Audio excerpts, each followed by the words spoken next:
I think we've got a problem. I think we're using the word Muslim far too quickly to describe people doing atrocities when they don't represent Muslims any more than I do.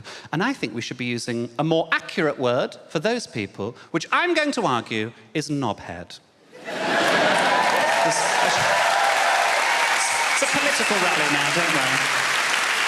There'd be levels of knobhead. There'd be levels. You'd have like a moderate knobhead, all the way up to fundamental knobhead.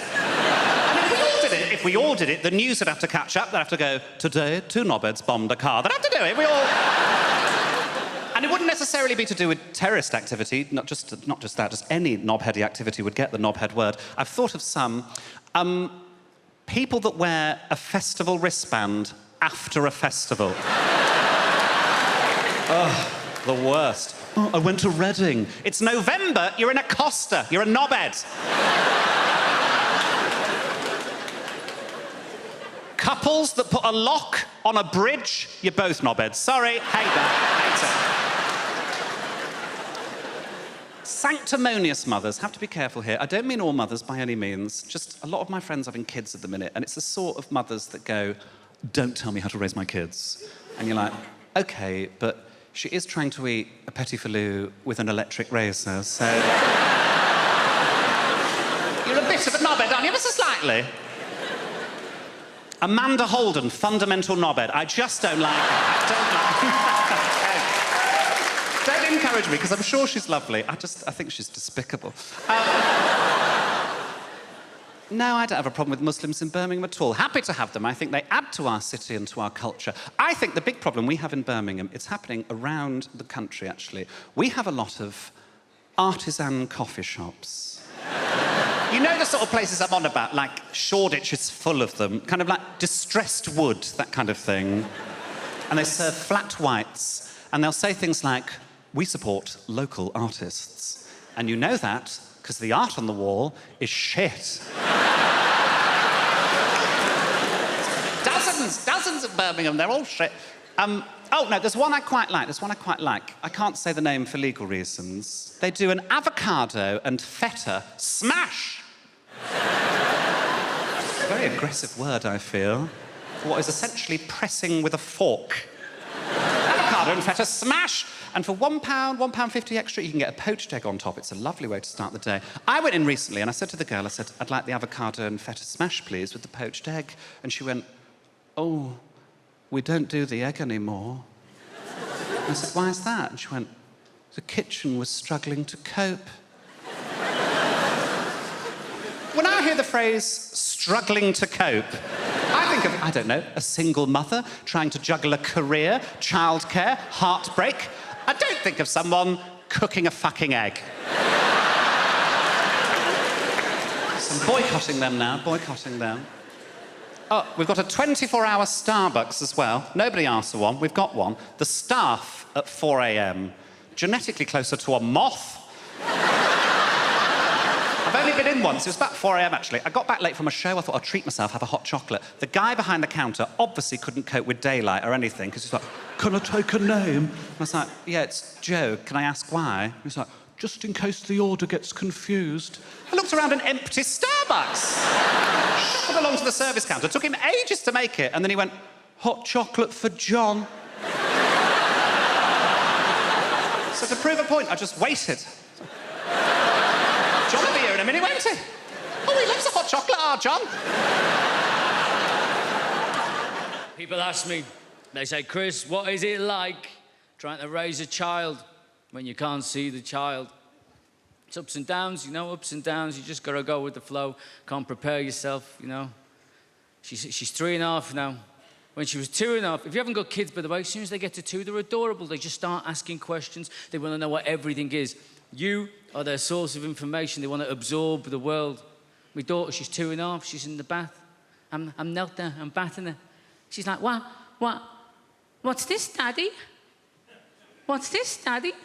I don't bloody know, do I? Give it here. Just... You might be 2.5, but you know way more than Daddy at this point, sweetheart. Yeah. What's this, Daddy? Ice cream? I was like, ice cream? Big handful of shit, wasn't it? Massive. Not like a little pebble, not like a little sweeteners were they? An impressive quantity for an adult male. I wasn't entirely sure the dog hadn't jumped in and done it when my back was turned and she just scooped it out. She just slapped it in there in one go.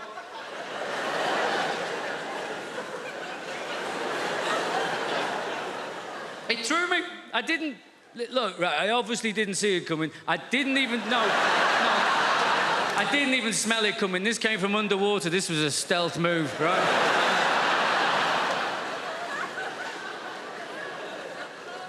And I'm not entirely sure exactly what happened, you know. I've narrowed it down to 2 options, I think. I've given it some thought. I mean, she was 2.5. Let's give her the benefit of the doubt. She deserves the benefit of the doubt, doesn't she? Option 1, benefit of the doubt. This is what happened. She sat in the bath in the warm water. Yeah? She farts. She shits herself. She doesn't know she's done that. A few minutes later, that goes floating past her in the bath, doesn't it? She sees it there. She thinks to herself, I wonder what the bloody hell that is. That looks a little bit like ice cream. I know, she thinks. I'll ask Daddy about that. He knows about these things. He's a very, very clever man, yeah? That's option 1, isn't it? Benefit of the doubt. Option 2. She's a bloody comedy genius. She's sat there in the bath. She's got Mr. Penguin up here on the wall. She's got, hey, Mr. Penguin, Mr. Penguin. Get on this now. This is going to be brilliant. This is going to be amazing. Watch his face now. Watch his face. Watch. Keep looking. Keep looking. What am I going to do? Not only am I going to do a shit and put it in his hand, I bet you I can make him sniff it.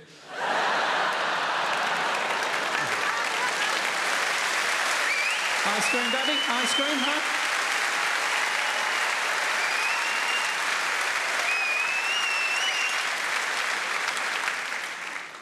We were very lucky with my daughter. They say you got to watch your language around your kids, don't they? That's what they say. We were very lucky. My daughter's first words, apart from hand on heart, apart from mama, dada, baba, all that nonsense, her first words were go away. That's what she said. That's all she said for 3 months. Go away.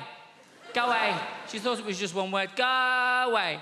Go away. Why? Because that's what me and my wife said to the dog every time we were trying to feed my daughter. We'd get the food out, wouldn't we? The dog would get up, he'd go on the prowl, having a little look, wouldn't we? We'd be like, go away, go away, go away. She just picked it up. We'd push her in the pram out on the street. She'd be like, go away, go away, go away. Said to my wife, it's a good job we weren't telling that dog to fuck off, innit? Because we just wouldn't be able to take this kid out of the house. You know toe rings? They are rings that we wear on our toes. Then we have rings, earrings, rings people wear in their ears, yeah? Eyebrow rings, nose rings, belly button rings. But these ones, rings. Because if these ones were called finger rings,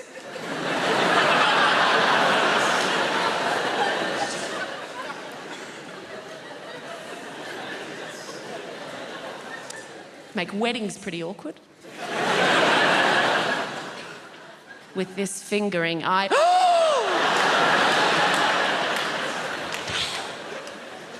make proposal stories really awkward. Oh my God, so last night, John came over and out of nowhere just gave me the most incredible fingering. I know!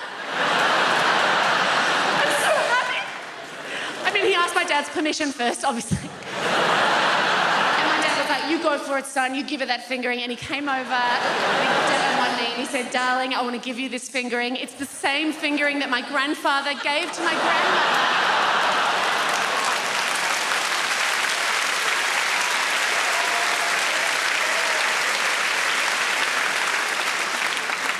Also make Lord of the Fingerings, very different film. Okay.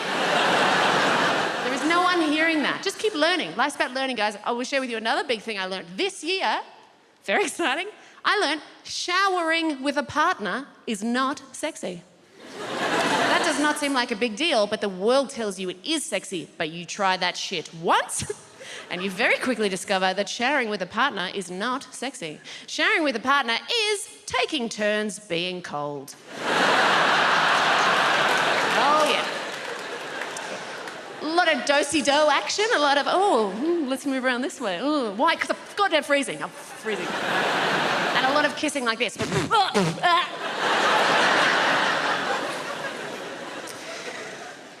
mainly, as I get older, I just keep finding out shit that I'm wrong about. Like, you grow up and you go, I know these things, I'm sure, and then wrong. The last time I was in your lovely country, I was on one of your lovely overland trains. You know, the ones that have the toilets with the electronic science fiction doors that go, wage, wage. Now, I was sure I knew how to lock those. Nah, turns out I know how to shut them, yeah. And 12-year-old boys on the other side know how to push the open button. And I don't know if you've ever been sat on the toilet when the door opens, but look, it's everything you dream it will be. And a little bit more. Now, the thing with those doors is they take quite a long time to open. So I was desperately trying to find the close button, eventually found the close button, but the thing is, as they take quite a long time to open, similarly, take quite a long time to close. So I got to maintain eye contact with an understandably horrified 12-year-old boy as his face was being very slowly covered. It was kind of like this. And it finally shut. I sat back down and went, oh my God, I am never wearing a jumpsuit again. It's lovely to be here. I've come all the way from Brighton. Just in case you're wondering what this haircut is about. Might be a new face for some of you people. Don't panic, the BBC invited me here because they needed a beige lesbian. So I'm just here to tick some boxes. Not your box, madam, just a metaphorical box. I'm half Spanish, that's what's happening there. I've got a Spanish mum, and she lives here in the UK. It's all very legal.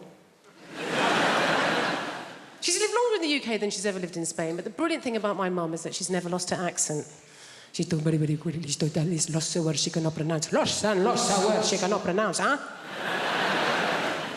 My favourite word that my mum's never been able to pronounce is my brother's name.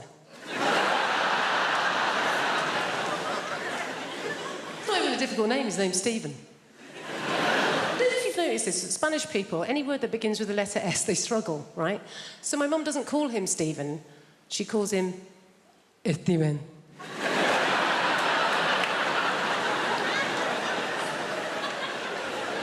What's his name, Mum? Steven.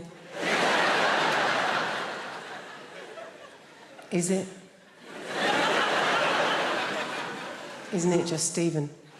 Jennifer, I know his name is my son. It is Steven! You don't want to mess with my mum. She's not like British people here in this country. We can be quite passive-aggressive, can't we? She's just very aggressive woman. I don't know how my mum's never really coped in this country, and I think it's because, like a lot of Mediterranean people, she's quite loud, yeah? She's got one volume. It's like this. Whereas in this country, particularly if we're middle class, we tend to be low talkers, don't we? We don't like to raise our voices, do we? Why? Because we've got money.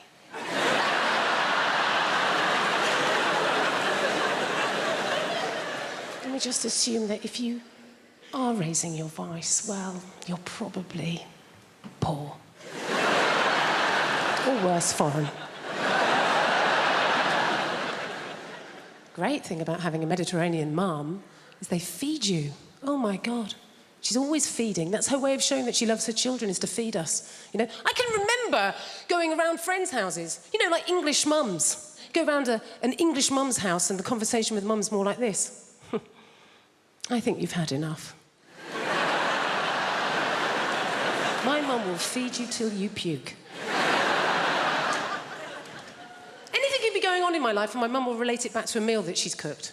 Do you know what I mean? Like, so good or bad, particularly if I'm depressed. If I phone up my mum and I've had a terrible day, yeah? I phone up my mum, conversation always goes like this. Oh, Jennifer, my God, I'm so sorry to hear that you're having a hard time right now, but you know what? Don't worry, okay? I made a soup. Come home, you sound hungry. I made a chicken carne, made a lamb tagine, made a casserole, Jennifer. I made some tortillas, some paella, some curry, Jennifer. You love curry, maybe some meatballs, some pork ball, beef ball, aniseed ball, banana ball. You're a lesbian. You don't eat enough balls, please. Eat my balls. Some people find very strange things entertaining. There are people out there, some people love scary movies. Ugh, I hate scary movies. They're too scary. They scare the shit out of me. Every time I see a scary movie, I'm scared for days. I hate them, but there are people who love them. There are people out there who actively seek them out, who actually enjoy the sensation of being scared by a movie. I've never understood that attitude at all. I've never been frightened in real life and gone, oh, Jesus. Yeah, I'll pay for that. Yeah, all right.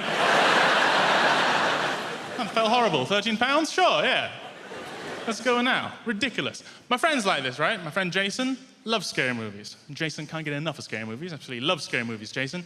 Jason is black, which I only mention because you imagined him white, and he isn't.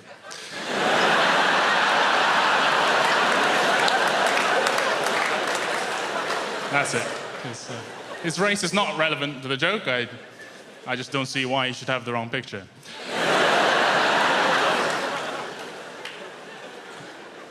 But Jason loves scary movies, and he's always trying to get me to go see him with him, go to the cinema and see scary movies with him.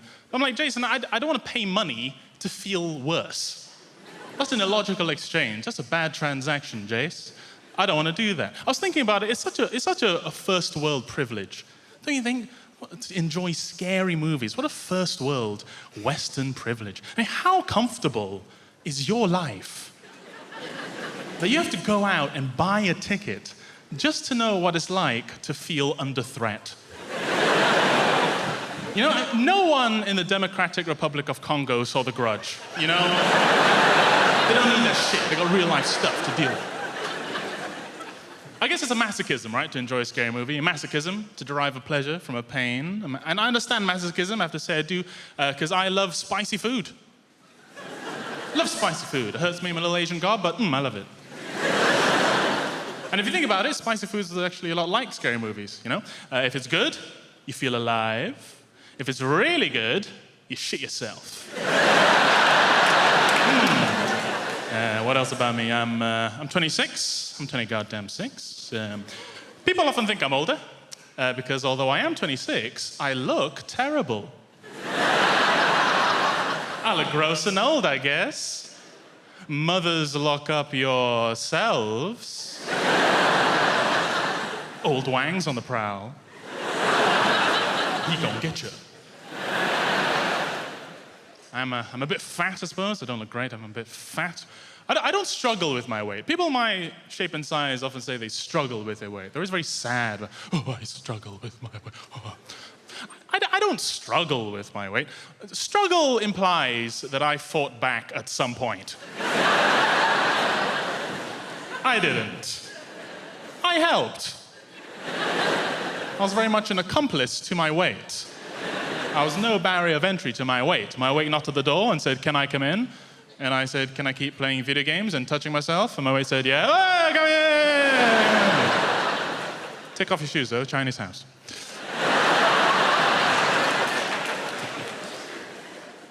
I've been trying to work on my look, though. I've been trying to look better. I've been trying to work on my look. I think it's important for all of us to have a distinct look that we like and to accomplish it as best we can. And so I have settled on the look of Cambodian dictator.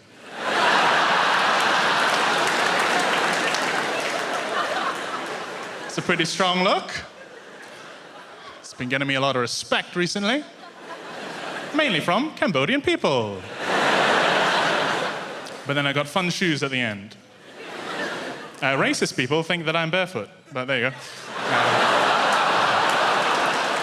This year, I did no lilt February. Thank you. I know, it sounds impossible, but you take it one day at a time. Did I have any today? No, you're a legend. It gets hard around the middle of the month, you get the cravings. It's called lilt guilt. You're like, oh, I bloody love the lilt. As the night where you go to the shop at midnight, you kick the doors in, "Where's the lilt?" And they're like, "We don't stock it anymore." Like, ah! So you try and make your own hooch lilt, you know, where you get a pineapple and a grapefruit, and you add in batteries and a horse's head, and you're like, it's good, but it's not totally tropical. Did that joke in America recently. Turns out they don't have lilt there. So, this this is all I do. Imagine if this was your actual, I go like blah, blah, blah, and you go, ah, ha, ha, ha, money. I can't believe I get away with it. You do actual, proper London jobs, you know, like blacksmith, you know? Farrier. Brunch DJ, the big three. I tell you, I do not trust people who work in offices. I know, right? What are they doing?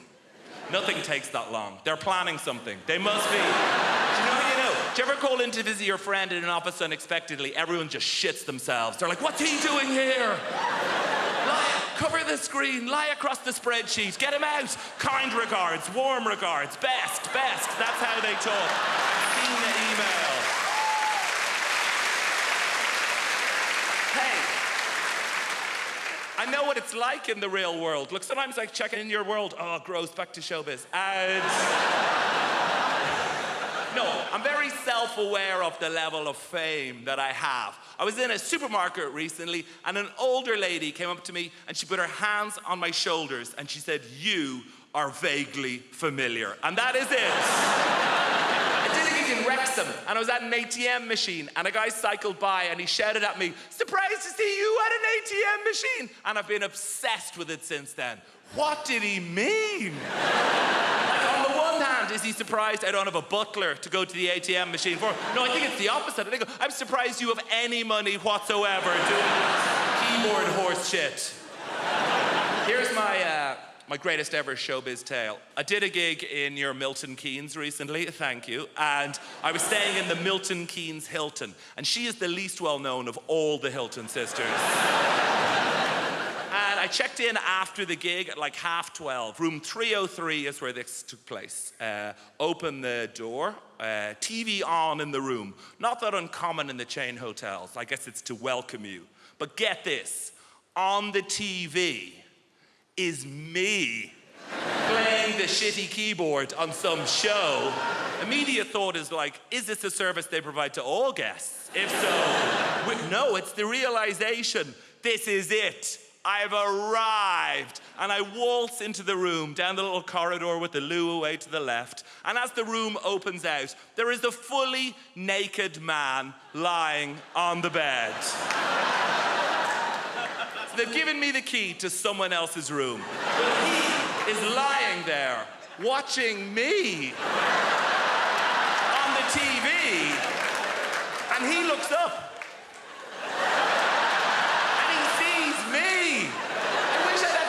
To think of something smart. What I say is like, oh shit, sorry man. I could have said anything and I'd be a legend. I could have been like, oh, you enjoying this? Ah, no boner. And just walked out of it.